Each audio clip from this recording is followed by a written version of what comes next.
All right, so as far as the tests go, it'll take me at least a weekend to grade those. I'll start in on those. I've got one other thing to be doing before I get to them too, so, I'll be working on those. All right, we got some homework that's due tomorrow, just a couple of these things. So we got any questions on 221? It's kind of a process on this. It's very similar to what we did in class. The process kind of goes, you've got what you're given there are stresses. So what you want to do first is compute the strains. And that's what Hooke's law does. It converts from stress to strain. And then once you've got that, you can then find the new lengths based on the strains. So that's kind of the sequence on that.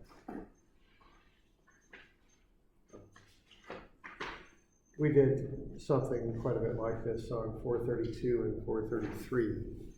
Was where, it's kind of where the template for this is. So 432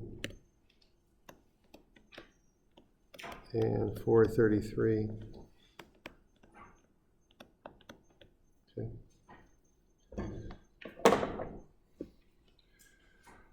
All right, so basically what you want to do there is you just want to use those Hooke's law equations. What Hooke's law says is that if you take the stress in, I don't know what you'd call it, the primary direction maybe.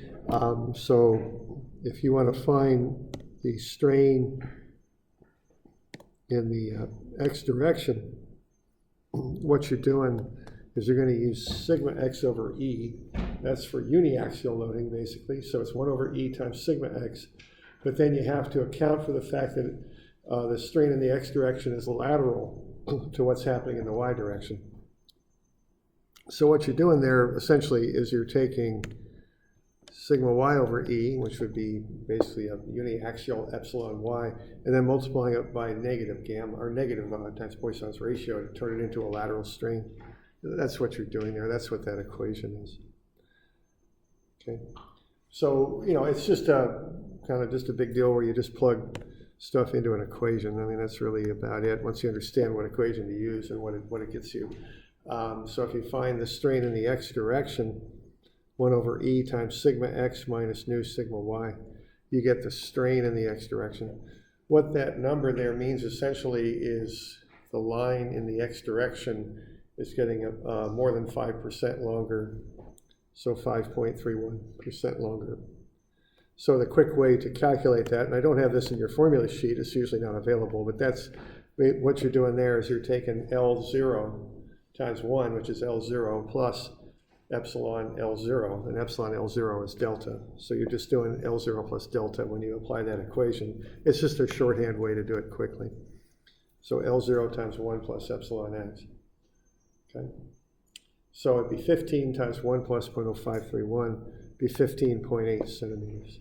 That's the final length in the x direction. Okay. And then you just apply a similar equation in the in the y direction. And these equations are right on your formula sheet there. So they're on the front on the right-hand side. And I don't have a formula sheet with me right now, but they're right there. They're on the right-hand side. So you can do the same thing in the y direction. And get epsilon y as 1 over e epsilon y minus nu sigma x. And what you'll find there is the strain in the y direction is 0.0219. So it's going to get 2.19% longer in the y direction. So the original y length, 12 times 1 plus the 0.0219, gets you 12.26 centimeters in the y direction. Okay. So what you're seeing here is on account of both of these stresses being positive, it's going to get longer in both dimensions. Okay.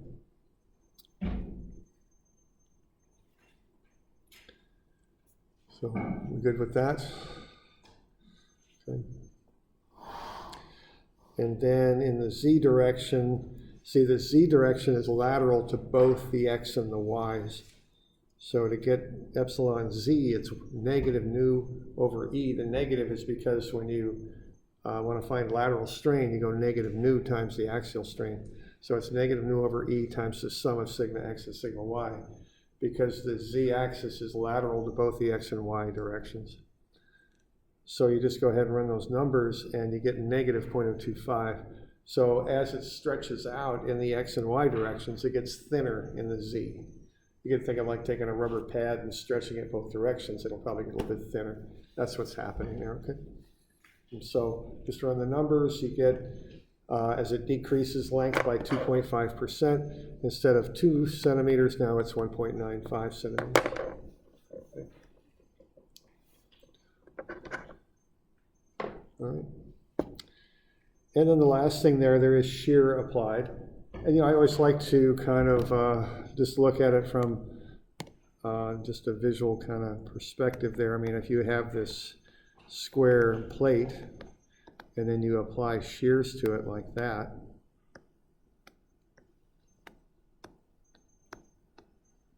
okay, that's a negative shear. And what's going to happen are those corners are going to pull out a little bit, and those corners are going to push in a little bit, so you're going to get a shape like that, basically, in reality, okay? So you're going to get something like that. So that lower left-hand angle will get bigger, I would imagine, on account of that negative shear strain. That shear strain is negative because it would rotate the element clockwise. That's the deal, okay? So when we run the numbers, we got a negative shear strain divided by G. So that comes out to be negative 0.0625. Now that means that angle there, that's an angle in radians. Okay, now a strain is delta over L. A delta over L in shear, when you start looking at what that is, the delta and the L are perpendicular to one another. So a delta over L is an arctangent of a small angle, okay? Now an arctangent in radians for a small angle and the angle in radians are pretty much equivalent, okay? They're pretty much the same thing. So that's why we can just put that into radians, because for small angles they're pretty much the same thing, okay? So that lower left-hand angle will change. Now the negative sign's a little bit deceptive because we have this sign convention that tells us that a negative shear strain causes the lower left-hand corner angle to get larger. That's what that negative shear strain means. So instead of 90 degrees, which is pi over 2, it's going to increase to 93.6 degrees. Okay. So that's the effects of the stresses on that object. And that's one of the central ideas in the class is whenever you apply a stress to something, it changes shape a little bit. Now, of course, you don't usually observe it because normally our engineering materials are metal and concrete and stone, stuff like that, rigid materials that don't deform a whole lot, but it does occur. Okay, anytime you apply a stress to something, it will respond by changing shape. Okay. All right. So that stuff. I think the deal when I think about this Hooke's law stuff is I think I'm looking. The basic concept is what's important. Just that stress leads to strain and biaxial. Also, strain leads to stress. I mean, the two are related. And those are just the equations from transforming one to the other. And this is a matter of plugging the stuff in. You got to know what the stresses are, and you need to know the material properties, E, G, and nu. And that's pretty much it. Just run numbers, see what they come out to be. Okay. And then we'd also like to come up with a sketch. Okay. And I'd like you to do this because I think I talk about this a lot, but I do think it's important. I mean, the numbers are one thing, but understanding what's happening is another. So we just want to be sure that, we have an understanding of what's going on, okay? So what's going on here is we got to declare a reference point. When I do square stuff, I usually, call that reference point the lower left-hand corner. Okay, those two sides, BA and BC, are going to get longer. We calculated those. Now the shear gets a little bit tricky here. And what I'm trying to do here is come up with a realistic shape of what this thing looks like after the strains occur. Okay. So what I'm doing, I'm going to make a bit of an assumption here, and my assumption is I've got this for the shear strain. Now remember, a shear strain is a change in angle, is what it is.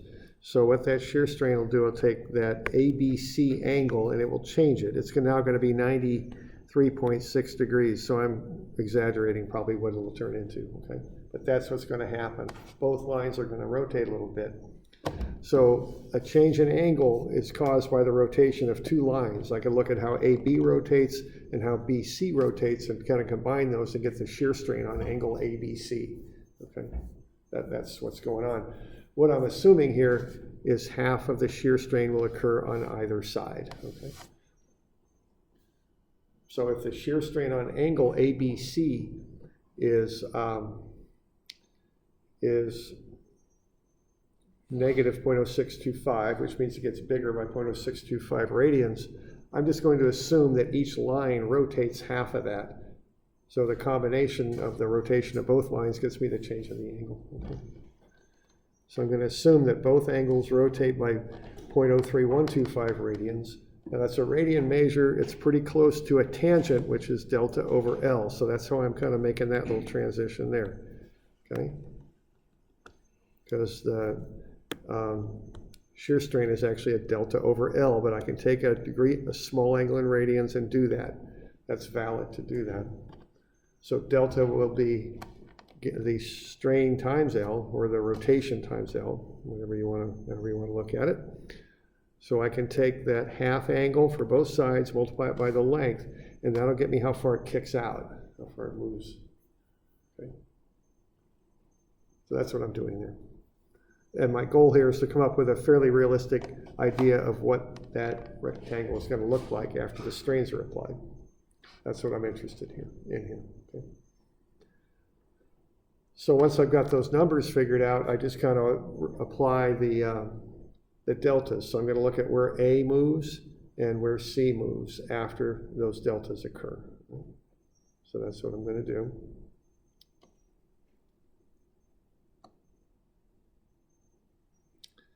Okay. So I've got those. So what I'm doing there first with those light blue dots is I'm stretching out by the new delta. So instead of 15, I'm at 15.8. So what I'm doing there is I'm taking this point, which is 15, I'm stretching it out now to 15.8. On my scale, that's 0.8. I'm doing the same thing up on the other side. I'm stretching out less of a distance, so it's just 0.26. So I'm drawing that as near to scale as I can, and that's 0.26. Okay.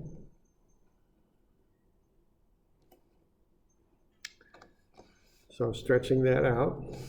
That's step one. So that's the normal strains that are causing that to happen. So you'll notice I've got these big hatch marks in every centimeter, basically. So a little box is half a centimeter because I've got two little boxes per hatch mark there. So if I want to go 0.8, that'll be one box plus more than half of the second one. That's 0.8. And then on the top where A goes, I got about half of a box. That's what's going on there, okay? So that gets me the normal strain effect. And then I'll look at the shear strain, which is caused by this gamma, half a gamma going to either side and getting me the angle. Okay. So what I'm doing there for C, I took half the strain times the 15, I got 0.469. This angle is going to get bigger, so that means BC rotates clockwise. Okay. And that's going to go down. One box is half of a centimeter. I'm not quite half of one box, just a little short with that red dot right there. And then the same thing at A, I'm going to kick out 0.375, not quite half a box. Okay. So that ends up right there. So that's what I'm doing.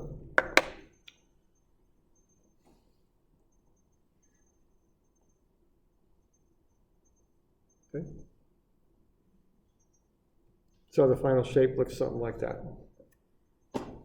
I plot up the new position for A, the new position for C, and then I draw the lines, and these two lines here are parallel to the other two I drew. I get the final shape. So that's my best shot at the final shape of that. Okay. Okay, we good?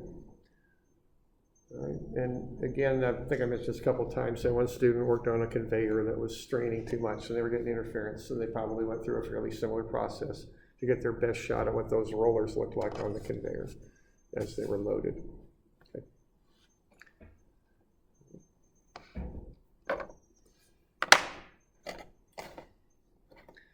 So are we okay with that? We got any questions on that stuff? Yes, are we good? Okay, good. All right.